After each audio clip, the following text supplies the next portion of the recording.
kasta u galo golo kastana tago oo adduunka ka mid ah sidii dadka Soomaaliyeed loo siin lahaa waxbarasho iyo caafimaad lacag la'aan taasi maaha in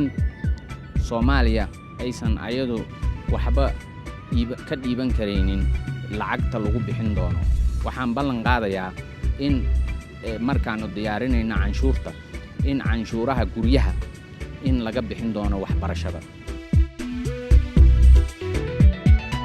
iyo sharciga shaqada iyo shaqaalaha sharcigaasi oo aan uga gol leenahay in aanu dhisno 300,000 oo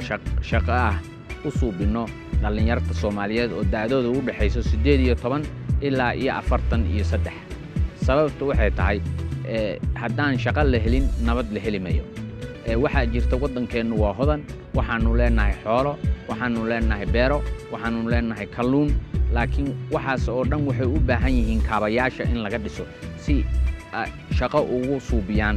dhalinyarada Soomaaliyeed haddii aan ku guuleysto xilka madaxweynenimada Soomaaliya inaan geeyo sharciga natural resourceska oo khayraadka dabiiciga ah inaan geeyo baarlamaanka Soomaaliya sidii sharciyadii hore aan halkaan idinku soo sheegay maxaa dhacay haddii aanan sharciga la geynin baarlamaanka wax laga suubin karo ma jirto waxaan doonayaa anoo daacad iga tahay inaan dalkan dhiso oo wax ka qabto waxaan idinka codsanayaa mudanayaasha baarlamaanka